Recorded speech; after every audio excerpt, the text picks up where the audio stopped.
I feel bad for it, but I need the trophy.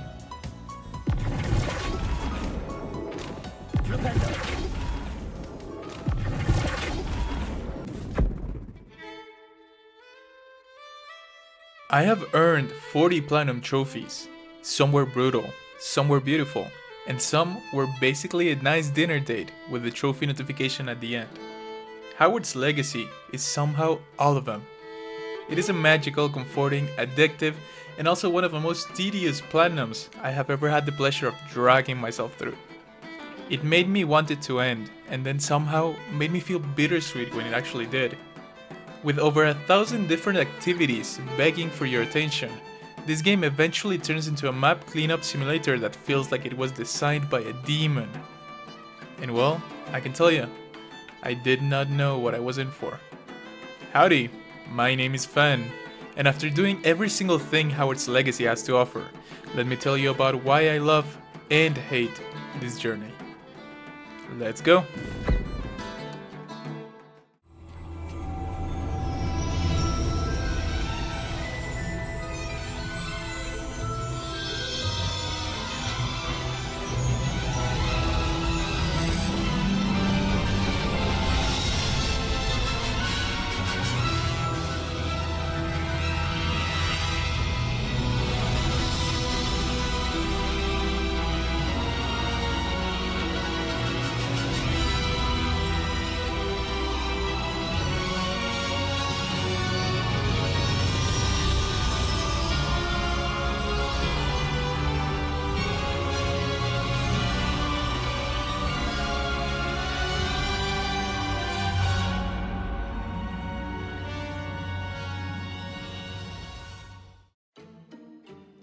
The game starts with a letter of acceptance into Hogwarts School of Witchcraft and Wizardry. Because apparently the owl got lost for 4 years, and now we're starting as a 5th year. Which I'm pretty sure is normal, right? Immediately after reading it, the game throws us into our very first boss fight. The character creation screen.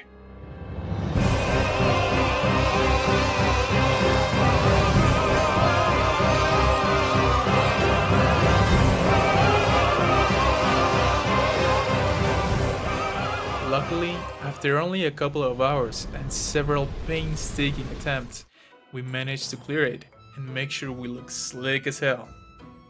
From there, we're dropped into a random street in London where we meet Professor Fig and his friend George, and during the carriage ride to Hogwarts, we're told a little about the current state of the wizarding world. There's a goblin rebellion brewing, and Fig's wife had been investigating it. Apparently, she also sent George a mysterious artifact to keep safe. The artifact is impossible to open until our character touches it. Because of course, we are special. And not starting school in 5th year special, but game protagonist special. Inside there's a key, and before anyone can explain what that means, our carriage gets absolutely deleted by a massive dragon. Rest in peace, George. A character so iconic that when they brought him up emotionally 40 hours later, I had to sit there and think for a while. Wait, who the fuck is George? As Fig and our character fall through the sky, they grab onto the mysterious key and are instantly transported to this beautiful mountain landscape on the coast of the Scottish Highlands. And this is the first real glimpse of what Howard's Legacy does extremely well. The world is gorgeous, it is dramatic, cinematic, immersive, and very clearly designed to make you stop and go, oh yeah, this is why I wanted this game. It is also, naturally, the perfect opportunity for our protagonists to aura form in the coolest fucking place on earth.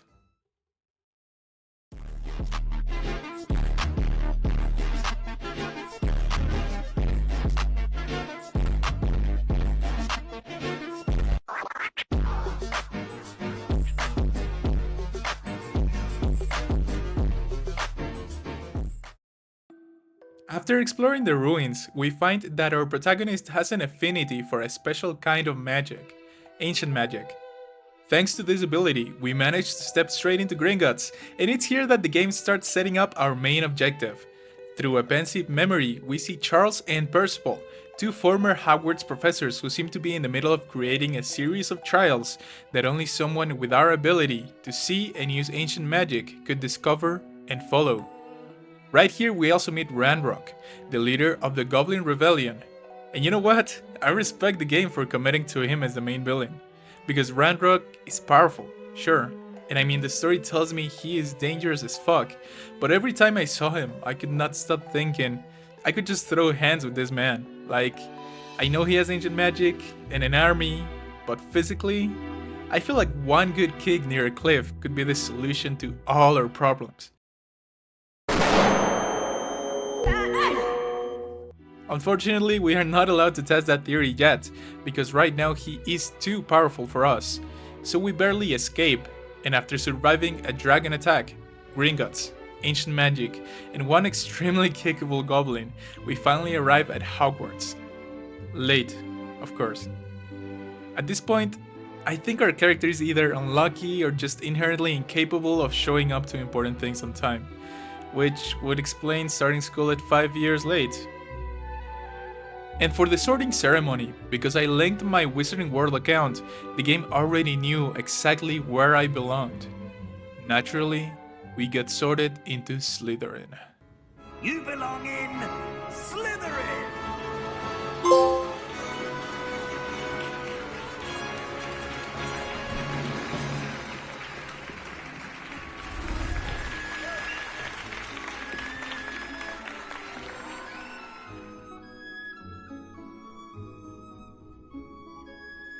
After a well-deserved rest, we finally get to start our school year by attending our first couple of classes.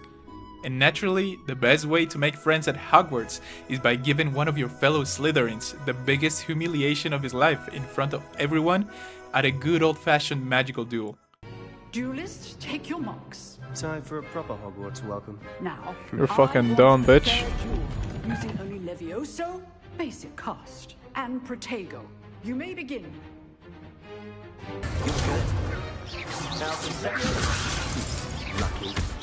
Nothing lucky about it. Good form. I know. Stupid. This can't be your first duel. Let's just let me I do enjoy. And he got his Not butt bad kicked. for a beginner. You give as good as you get. He respects it though. And so we befriend Sebastian Sallow, one of the 3 classmates the game lets us build a closer relationship with. At the same time, the grind begins immediately. We start collecting field guide pages, which are basically the game's way saying you are 5 years behind, so here's a magic school scrapbook. Go justify your enrollment. And honestly, I like that. It's a pretty clever way to turn collectibles into something that makes sense in universe. We're not just picking up random glowing garbage because the map demanded tribute. We're completing a guide that helps us catch up as a 5th year student. We also start doing extra assignments for professors, which reward us with new spells. Spells we probably sure already know by now, but you know, the owl was 4 years too late, so everyone is just being very patient with us. Eventually, we get to visit Hogsmeade with one of our potential close friends, Natsai and I, or Natty, who we can relate to a little because she is also a transfer student, coming from one of the largest wizarding schools in Africa. And this is where Hogwarts Legacy starts showing off one of its strongest qualities. Because the landscapes in this game are gorgeous. The walk to Hogsmeade, the little paths, the hills, the shops, the villages, the castle in the distance. Everything feels like it was built to make you stop moving for a second and just stare at it. There's always some little corner of the world, lights, some room, some road, some little stupid magical object that is just dancing around, that is begging for you to get distracted. How are you settling in? Holy shit, man. This is so fucking pretty. And to me, this is one of the game's greatest strengths. It genuinely captures the feeling of being inside the wizarding world. Hogsmeade especially is full of personality, and the appearance, atmosphere, and overall feel of the game have a ridiculous amount of heart behind them.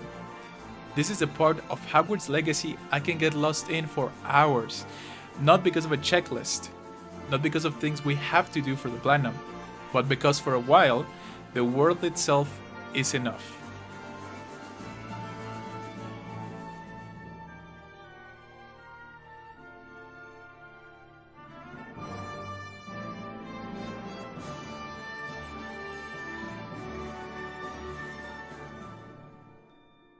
After collecting supplies from Hogsmeade and getting our perfect wand, the village is suddenly attacked by a troll. And despite there being a literal officer in town, the responsibility of handling this thing somehow falls on us. A brand new 5th year who barely learned how to cast Lumos yesterday and has been in the magical world for about 12 hours. The people here are so fucking incompetent, man, I swear to god. But this is where ancient magic starts coming in clutch, because ancient magic is not just a cool visual effect, it is basically the game handing you a magical delete button. Most enemies can be bullied, thrown, slammed, exploded, or erased in ways that feel extremely illegal for a student who is supposed to be catching up on homework. I will talk more about the combat once the system opens up properly, because honestly, Hogwarts Legacy's combat is one of the things that surprised me the most. For now though, we survive the troll and repair the town, which feels like a job that a student should not be doing, and eventually get cornered by Ranrock's people at the Three Broomsticks. And this is where we meet Sirona, the proprietress of the place. And honestly, I do want to give the game credit here. For a game tied to this franchise, having a transgender character like Sirona exist in this world, be treated normally, and just be part of the community is genuinely nice to see, and I want to give massive props to the developers. So, respectfully, fuck you, JK. After a first day at school almost as loaded as the day we arrived, the game settles us back into school life. Kind of. Because between classes and assignments, we're also working with Fig to figure out what the hell is going on with ancient magic, the trials, and the keepers. This leads us into the restricted section of the library with Sebastian. There, we find a book connected to the keepers, but the book is missing pages, and chasing those missing pages eventually leads us into one of the game's house-specific questlines. This is actually one of the cooler platinum details, because the path changes depending on your house. If you want the platinum, you eventually have to reach the map chamber as all 4 houses, which means making separate characters and replaying the early game multiple times. Which is kinda cute in theory, until in practice it means that the platinum trophy looks at you and says, "Hey, remember this 2-hour intro? Well, do it again. 3 more times because I need to pad the runtime, boy." For this run, we're slithering, so our path takes us through Scrub's questline and eventually to Richard Jackdaw, a former Hogwarts student whose poor life choices are now getting in the way of our quest. Eventually, we recover the missing pages from his bones and stumble into the map chamber, a massive hidden atrium where we meet the portraits of the 4 dead Hogwarts professors from the Pensive Memories. They call themselves the Keepers, and they are exactly as cryptic as you would expect from dead professors who built an elaborate magical obstacle course instead of just writing down the important information. Basically, they tell us to shut up, complete the trials, and do what they say, and maybe, just maybe, eventually they will explain what the hell is going on. The map chamber becomes the center of the main quest from here on out, marking where the trials will take place and slowly guiding us through the ancient magic storyline. And this is also where we unlock talent points, which finally lets the game open up a little more and lets us start building our character into a more experienced and powerful wizard. And from here, Hogwarts Legacy fully opens up, not just as a story, but as a giant map full of things to do. Collectibles, side quests, Merlin trials, caves, enemy camps, pages, beasts, secrets, fast travel points, enough little icons to make any completionist just start sweating. Not only that, but we also get our very own Beast Sanctuary and base of operations in the form of the Room of Requirement, which on top of everything else is fully customizable and also gives you more things to do and keep track of. And you guys bet I'm a sucker for customization, especially in making a place feel special and adapted to me. Going for the platinum forced me to engage with basically all of it, but before I talk about all the work, and believe me, there is a lot of work, I want to talk about the thing this game absolutely nails: the world. Because the way you experience this game, more than anything else, is by looking at it. The landscapes in this game are beautiful in a way that feels very intentional. Well, well. The colors, the architecture, the towns, the ruins, the way little magical details are scattered everywhere. All of it constantly reminds you that this is not just some generic open world with a wizard paint job all over it. Even when the actual tasks can feel generic, the world itself rarely does. A place many of us grew up wanting to walk through. And now suddenly you're not just looking at it from the outside, you're flying over it, walking through it, fighting in it, getting lost in it, and occasionally committing crimes in it. I cannot tell you how much time I spent flying on the broom instead of using the flue flames. Not because the flight mechanics are amazing. I mean, they're fine, they do the job, but flying is elevated by everything around it. The vibe does so much of the heavy lifting. So much so that even simple movement starts to feel special. The Forbidden Forest is probably one of my favorite examples of amazing environments and ambience. The trees are massive. The whole place feels swallowed by shadow, with rays of sunlight barely creeping through. And there's this strange magical glow everywhere that makes the forest feel mystical, cryptic, and dangerous all at once. Then you have the coastlines, full of rocky cliffs, crashing waves, old ruins sitting above the water, and this wildness that makes the world feel bigger than the checklist attached to it. And at night, well, this game looks unreal. But my personal highlight is winter. Seeing the castle covered in snow, walking through Hogsmeade with all of its warm little wintertown energy, the lights, the rooftops, the cozy shop windows, all of the Christmas decorations. And it's just the kind of thing I could spend hours wandering through.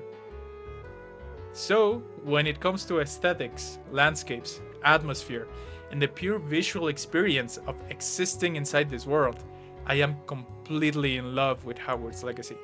This is the part of the game I love most. Not the checklist, not the grind, not all the work cleaning up the map, just the feeling. And for a while, that feeling is strong enough to make everything else in the game worth it. As we bask in the absolute beauty of the world around us, we also keep chipping away at side quests, collectibles, combat challenges, and whatever the game throws at us while exploring the Highlands.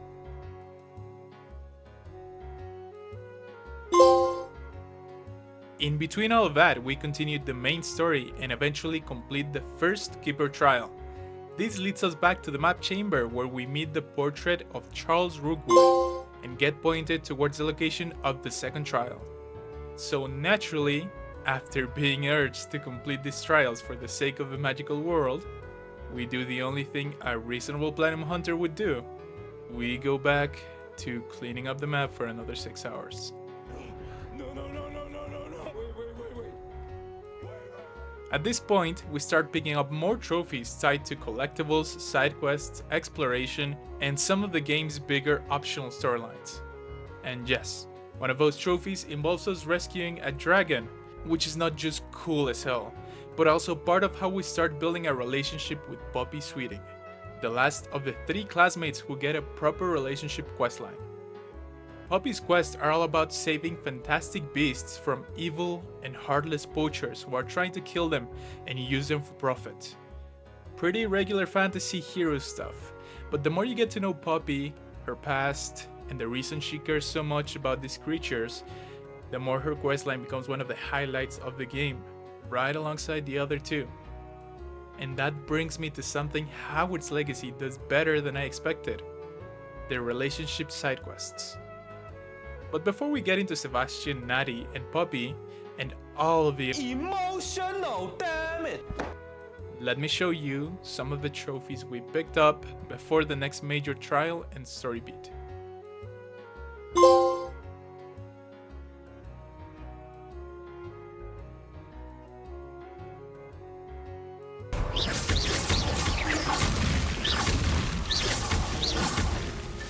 Merlin himself would be proud.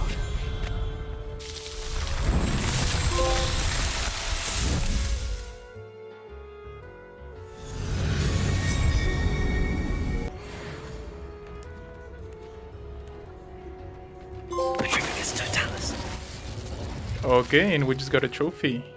The ants petrified the means. Defeat a total of 50 enemies using Petrificus Totalis.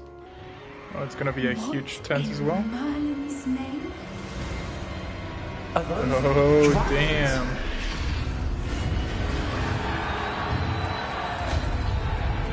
Bro, what the fuck?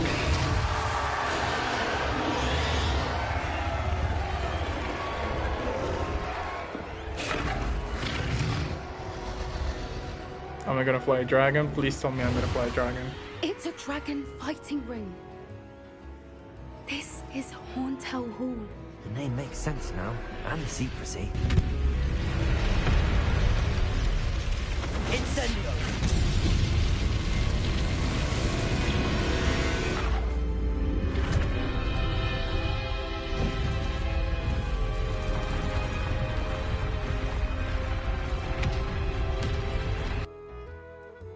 Be careful, won't you? I shall see you back at the castle. And we just got a trophy. The Defender of Dragons. Save a dragon. It's only 20% of the blood, man. God damn it. This game is infinite.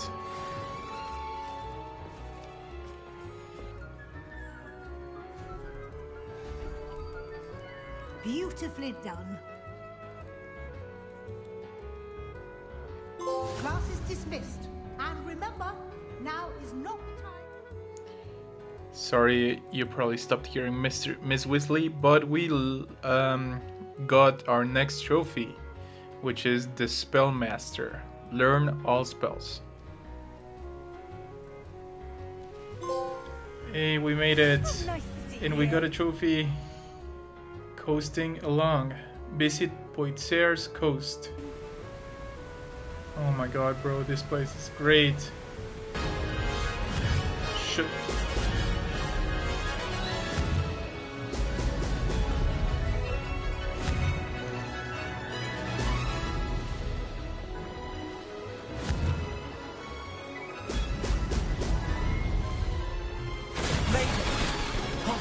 Did anyone else see that?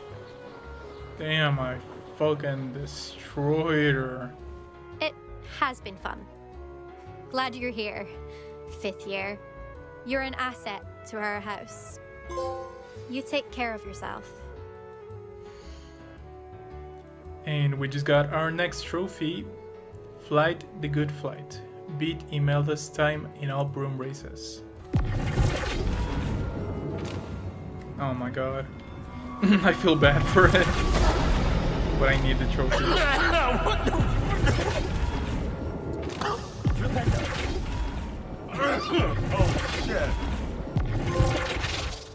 Okay, and we got it.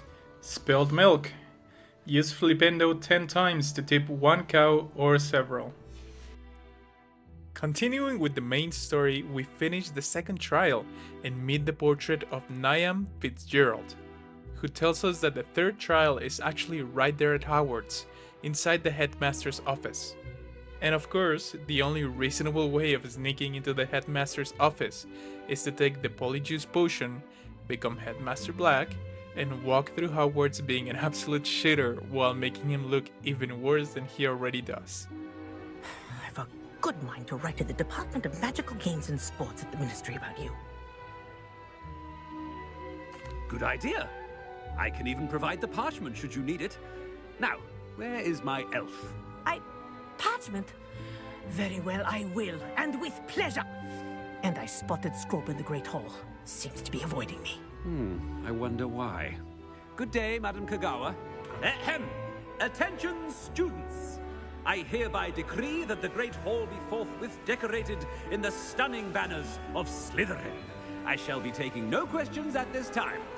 Or ever.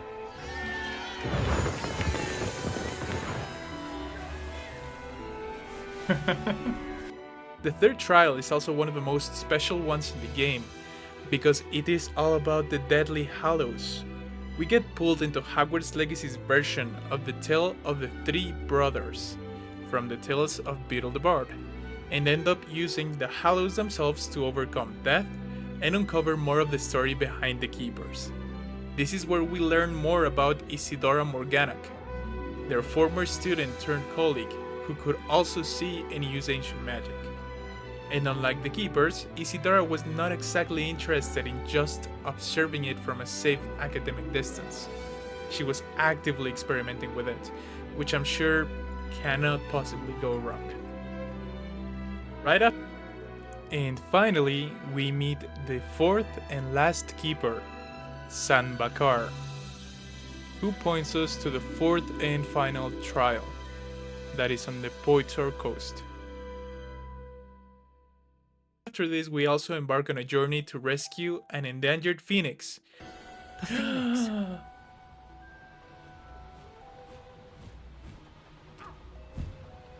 It's so fucking cool. I need it. Because apparently, being a 5th-year student now includes being a magical artifact recovery guy, doing political espionage, doing ancient trials, impersonating the headmaster and also doing a better job than him, and of course, wildlife conservation. For all of this, we get the next 3 trophies, and then keep knocking down collectible and challenge-related trophies because the story may be getting more dramatic, but I am not done yet.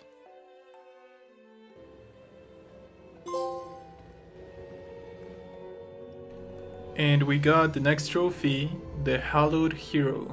Wield a deadly hallow. Alrighty. And we got a room with a view. Reach the highest point in the castle, the headmaster's upper study. It seems happy to come with me. Let's get you back to the room. And we just got Rising from the Ashes. Rescue the Phoenix.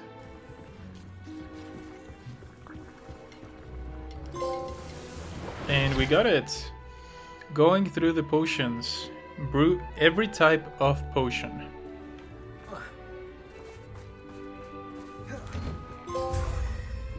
And we just got Demiguy's Dread. Find all Demiguy statues. So that will give us a trophy. And we got Put down roots. Grow every type of plant.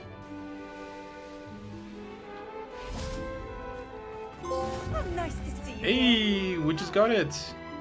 Flew around the world. Unlock all flu flames. Alright, let's do it. Finally, 93 fucking trials later. And we're making it. We're getting that trophy. Let's do it. And we got Merlin's Bird. Complete all Merlin trials. That was the fucking longest grind of my fucking life, bro, and it was so boring.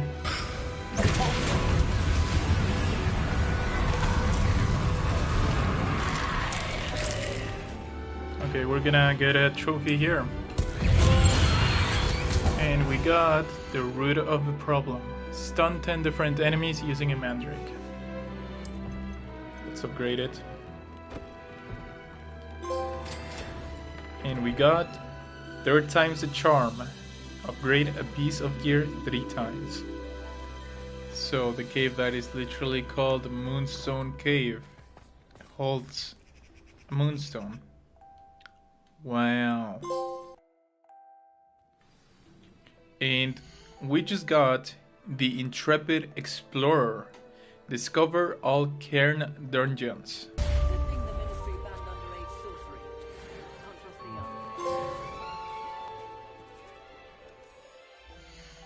And we just got it.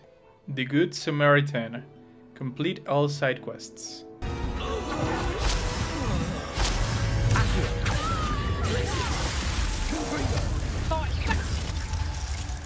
Alright. And we got Thieves' Coat. And we just got Rise to Challenges. Defeat enemies in all battle arenas. At this point, we also reach the final trial, which has us face a Graphorn in honorable beast-to-man combat, in a fight that reminded me a lot of a Souls-like boss fight, with how cinematic and intimidating it was. Through this fight, we earn its respect, and it allows us to tame it, riding it through the rocky cliffs of the coast so it can help us break into the trial chamber.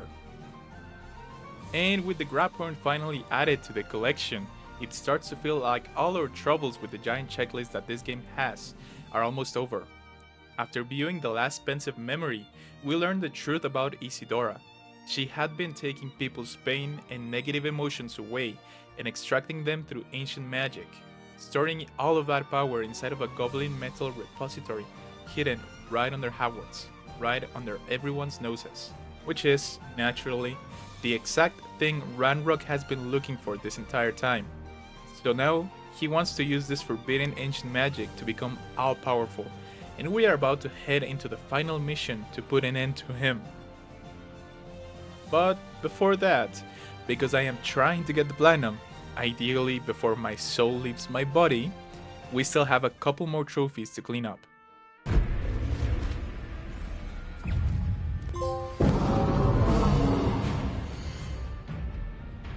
And we just got Collector's Edition. Complete all collections.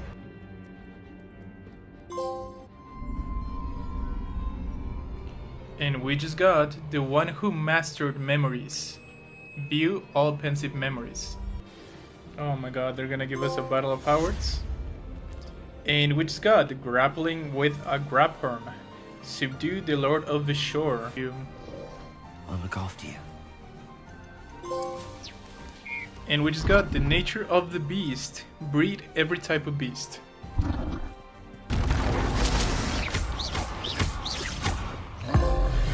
Hey, we just got it!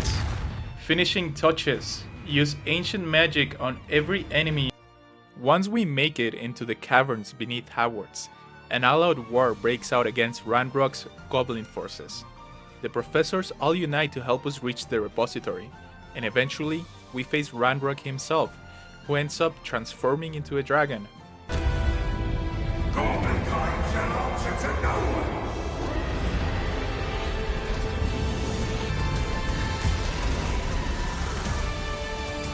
Yes!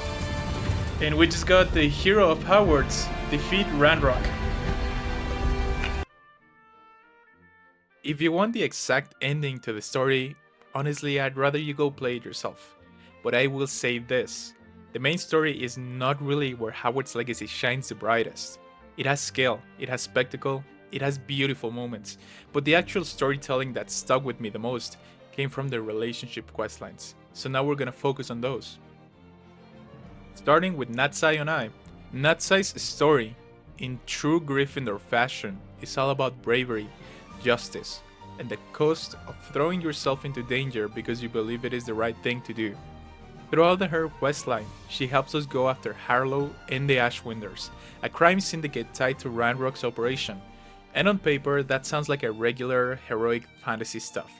The bad guy exists, we need to stop them, and justice wins. But Nettie's questline gives that bravery consequences.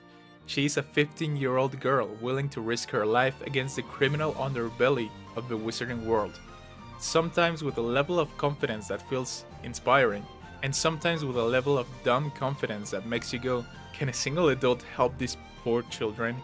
Anybody? The police? Can somebody be competent for once instead of having the children do all the work? But no, they're all useless. And the game does not completely romanticize that. Her pursuit of Harlow actually costs her. It gets her hurt, puts her in real danger, and eventually lands her in a hospital after being tortured. It shows that bravery without restraint can become recklessness very quickly, and I like that a lot. Her backstory also adds a lot of flavor, being an animagus, losing her father, transferring from a different continent, and now trying to find her place in a completely new school and country.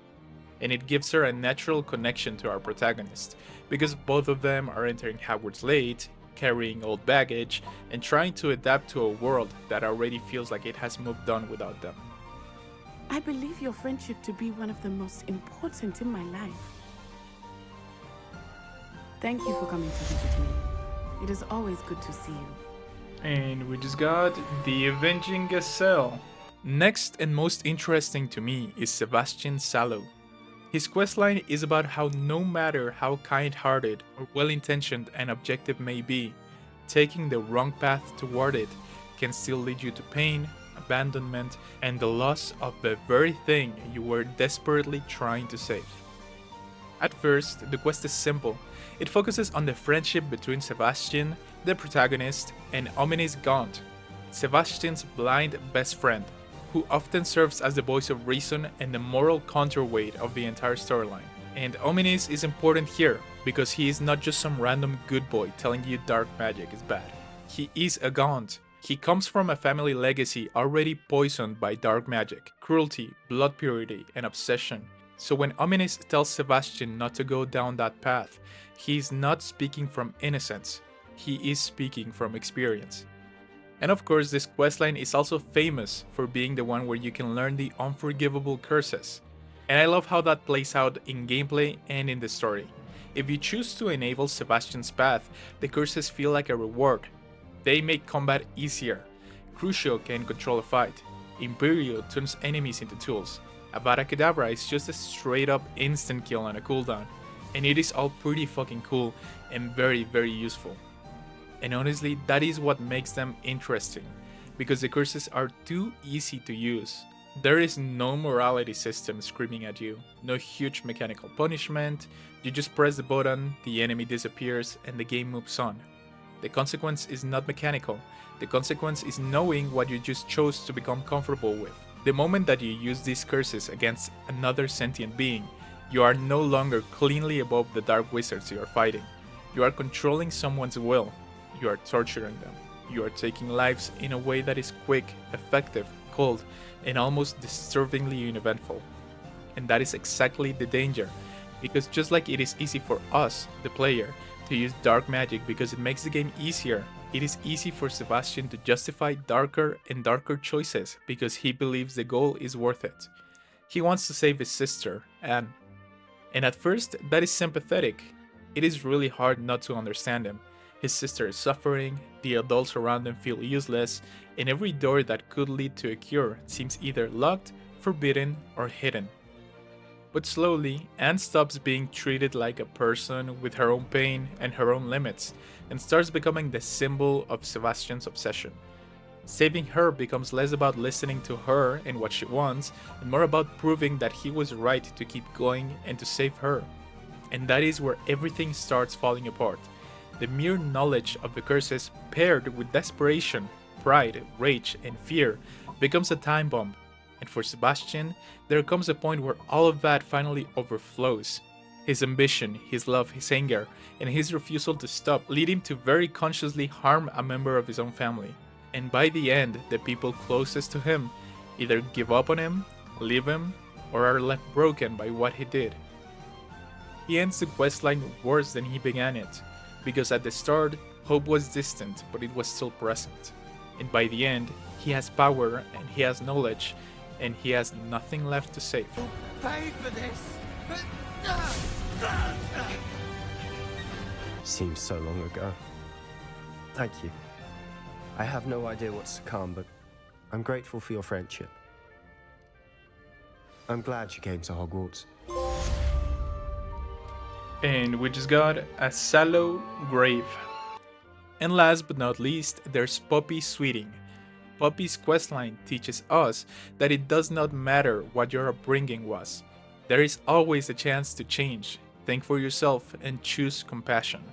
Her entire story revolves around saving fantastic beasts from greedy poachers, which eventually leads us into an alliance with the Centaurs to protect the last remaining Golden Snitchets, the birds that inspired the creation of the Golden Snitch. And overall, this is probably the most classic fantasy hero questline in the game. There are poachers, there are magical creatures, there are dragons, phoenixes, centaurs, rare birds, and a very clear sense that what we are doing is simply the right thing to do, saving them and protecting them. But what gives Poppy's story more weight is that she is not just helping beasts because they are cute. She comes from a family of poachers.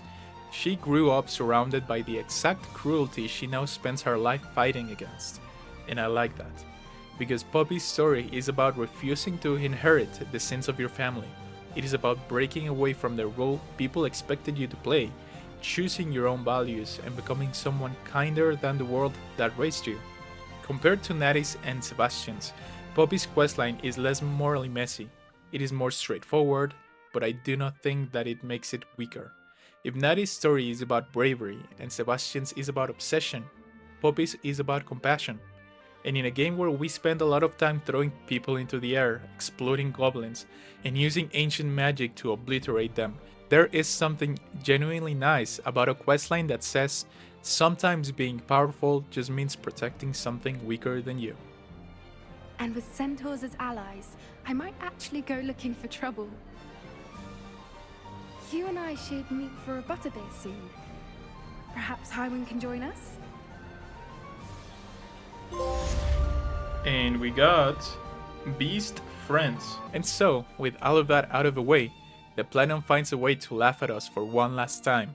We have to redo the intro 3 more times to reach the map chamber as every house. Most of these house-specific quests are mostly just a different flavor for early game replay, but the one absolutely worth mentioning is Hufflepuff, because that route briefly lets you visit Azkaban. And I do mean very briefly. It is still pretty cool though. And we just got the Gryffindor in the graveyard. And we just got the Wise Owl. And we just got the Auror's Apprentice. But for the last part of this video, I want to talk about what this Platinum actually did to the game for me. Because Hogwarts Legacy has some genuinely beautiful aspects. The world, the atmosphere, the castle, Hogsmeade, all of the seasons you get to experience, the broom flights, the feeling of being there, all of that connects you deeply to the world, the fantasy, everything. There are moments where this game absolutely understands why people wanted to live inside this world. But the Platinum starts pulling at the seams. At some point, the map stops feeling like a place and starts feeling like a giant checklist. Merlin trials, landing platforms, balloons, collection chests, field guide pages, enemy camps, caves, demiguise moons, combat challenges, exploration challenges, side quests. All of these things are fine in small measures, but they are exhausting when the game asks you to clear nearly all of them, having to do over 600 activities. And the worst part of it is that most of them are not hard. They are not a real challenge. They are 5-minute activities repeated so many times that eventually the magic just starts turning into work, labor. That is where the game's side content left me conflicted. The major relationship quests are great. The world is gorgeous. The combat is way better than I expected. It is cinematic, it has a lot of depth, it is simply a very good combat system that rivals some hack and slash titles. It has a lot of depth and it is really fun. But a lot of the smaller side quests and open world tasks feel very MMO coded. Go here, fetch this, clear this camp, kill this enemy, open this cave, solve this tiny puzzle. Repeat the very same things until the map finally stops showing you icons. And because XP is tied so heavily to the field guide, reaching max level basically means engaging with everything. I do not mean almost everything. It means you engage with every single thing on that checklist. And you do not play the game until you just feel satisfied with your progress. You keep going until the field guide itself decides that you are done. So once you have it fully completed, you reach level 40, which is the max level in the game. So if you wanted to be max level for any reason, you would have to do over 600 things. And yeah, after a while, that gets pretty exhausting. And we just got a 44 achievement. Reach level 40. Shouldn't we have gotten a trophy for that? Oh, we just got it. Savvy Spender. Spend all talent points. But the weird thing is, I still mostly enjoyed it. Because underneath all of that checklist, all of the bloat, all of the things the developers added because they wanted bigger runtime, Hogwarts Legacy still has a ridiculous amount of heart. It is the best Harry Potter experience we have ever gotten in a video game, and I do think you can feel the care behind a lot of it. The castle is wonderful, the world is beautiful, the combat is super fun, the relationship questlines give the game more emotional weight than the main story does. And even when the platinum made me really tired, I mean, there was over 20 streams of it, there were still moments where I would stop, look around, and remember why I wanted to be here in the first place. So no, I do not think the platinum ruins Hogwarts Legacy, but I do think it reveals the game for exactly what it is. A very magical, cozy, beautiful, and bloated open world with more heart than it probably needed, and more Merlin trials than any human being should be legally asked to complete. And all that's left now is to win the House Cup. And after all of his journey, the platinum is finally ours.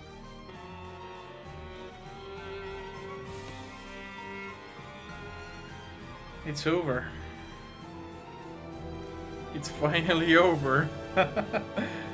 Oh my god. What a journey, bro. What a journey. And we just got the Seeker of Knowledge. Win the House Cup. And here it is. Trophy Triumph. Obtain all other trophies.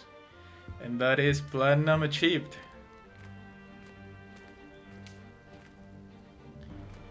Dude, I can't believe we're done.